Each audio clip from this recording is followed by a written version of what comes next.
Hey there, it is Tomster here on the behalf of Indestructible Productions with another scum build video for you guys. So this time we're going to go over some fretwork. I'm going to say that it is currently the Friday that this comes out at about noon. So yeah, cutting it kind of close. No pun intended with me actually cutting right here. Well, I'm sawing. Alright, so basically what I'm doing, all tangents aside, what I'm doing right now is just deepening those fret slots a little bit, because I did sand down the fretboard quite a bit during the radiusing portion, so that means that the fret slots need to be made a little deeper. So what I'm doing is I'm using this lovely PAX fretting saw, actually, fret cutting saw, and just being very careful to keep it square. At times I do use my little Japanese saw as well, because it works quite very well. Then I go back with the PAX just to kind of open those up a bit, seeing as it is a bit of a thicker blade.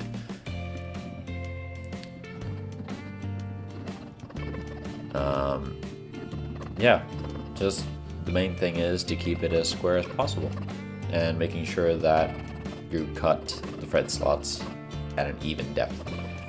You don't see it here, but on the other side of the saw I actually have some masking tape to kind of act more or less like a depth stop. So if I start rubbing up against that masking tape, I know that I'm going too deep. That's a very handy and nifty trick to have. Next up, I take a lovely little triangular file and just a couple of passes over each slot. This just ensures that when I put the fret in, it goes in a lot smoother. And also at the same time that when it comes time for a refret in many years' time, the frets will come out a little bit easier without pulling up too much of the grain, too much of the wood on the fretboard. Just a little thing to make life a lot easier.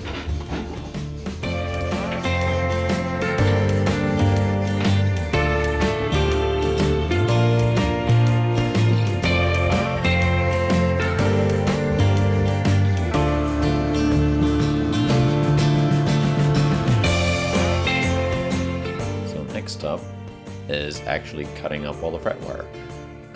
Usually you would need to do some radiusing of the wire, but these were already pre-radiused, so I didn't have any issues with that. You want it to be a little tighter of a radius than what the fretboard radius actually is. That just helps everything sit in a lot better. Now when clipping all these frets to size, I tend to leave just a tiny bit of excess on each side. If I leave too much, that means I'm actually losing a lot of material and wasting quite a bit. First couple of fret jobs that I did, I wasted so much. I could have used all that excess that I snipped off for a couple of extra frets. So just try and use your fret wire sparingly. Like there you saw that I realized that if I snipped it closer, if I snipped it there on the 3rd fret, I would have much more waste than need be. So I moved on to the wider part of the fretboard and decided to place it there because I would create much less waste.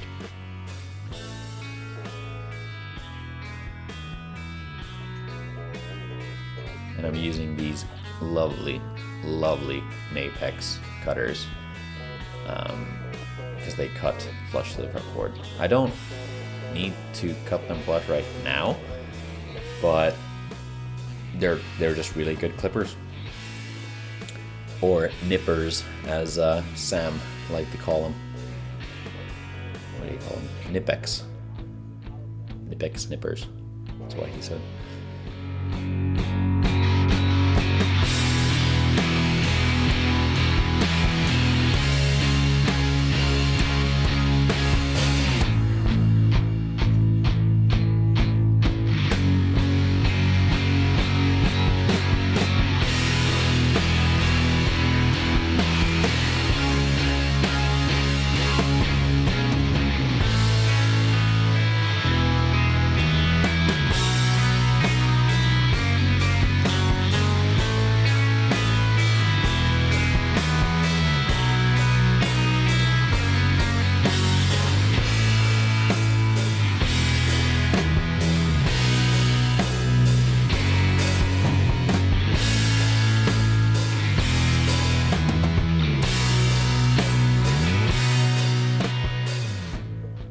once I have everything cut out, it's time to start setting in the frets.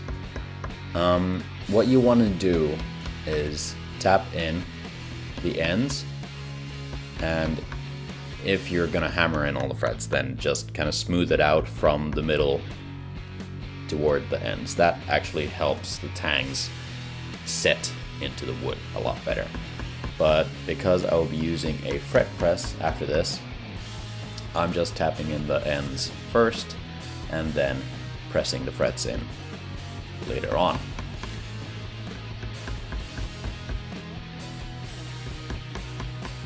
It's also a very straightforward process. I actually like fretting guitars quite a bit, even though it is a very noisy part of the job. Well, I mean, still a lot less noisy than like routing or something like that, but you know, noisy anyway. Lots of banging noises.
I feel like I'm not really needing to explain too much of these processes. They're kind of self-evident. Yeah, of course, if you have any questions, feel free to comment down below and I'll answer. But yeah, I'm kind of struggling to think of what I could say.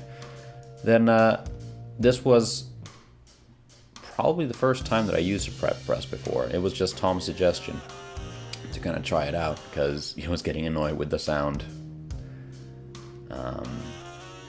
And boy, does it do a good job. I just have somewhere to rest the neck.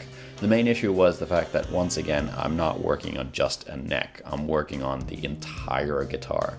So you don't see it, but the body of the guitar is resting on a kitchen roll, just so that it'll remain elevated. Now, of course, this is sped up now. But of course, me pressing down on the frets, I can't actually access the higher frets, so those I will hammer in by hand. But this basically does the exact same process. I've now tapped in the ends of the frets, and I'm pressing down from the middle, which once again presses the fret in, but moves those tangs deeper into the wood and kind of like in a sideways motion. So once they go in, they move to the side and kind of dig into the wood a lot better than if I was to hammer on straight down. So here I'm doing the same process, but just by hand, hammering everything in.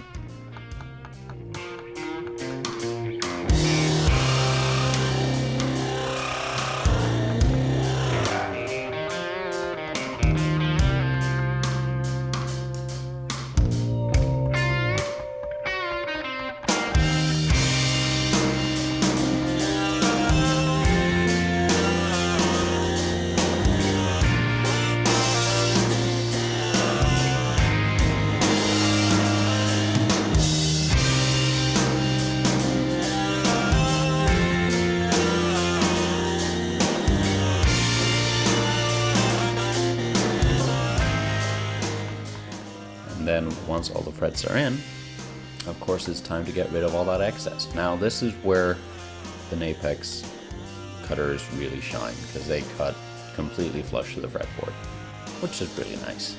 I end up with very little to clean up afterwards. The main thing here is that cutting off fret ends will mean that there's a bunch of fret ends all over the place. Those are the one thing that damage guitars the most during these final processes. So be sure that once those things start flying all over the place, that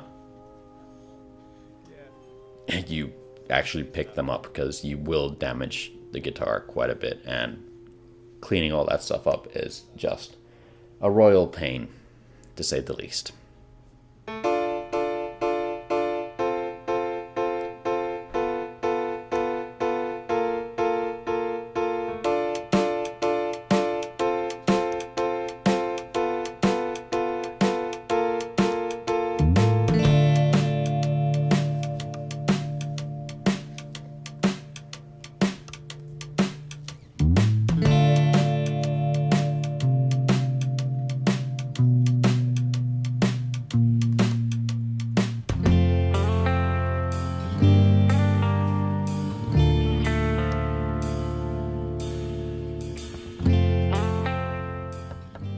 Making sure that I managed to hammer down all those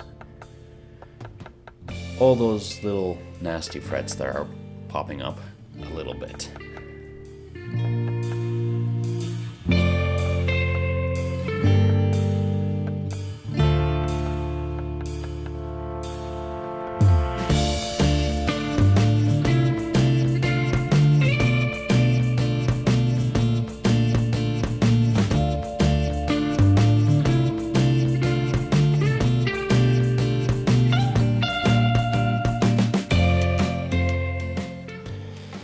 Now with all that done, the one thing you can do to solidify the neck a little bit more, or stabilize the fretboard even more so, is to add glue.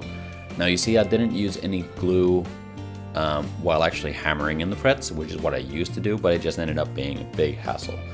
So instead, I'm just dropping in some glue from the end of the fret.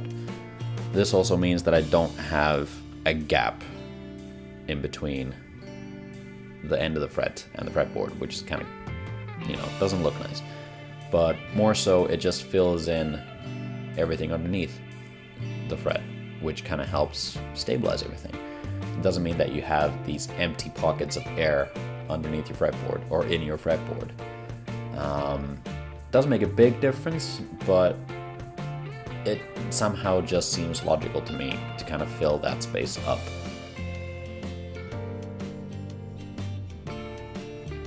So do that enough up until everything's filled up, and then wait for it to cure and move on to sanding everything down with a nice leveling beam. It's fairly straightforward. So as the video is about to wrap up again, I thank you for watching.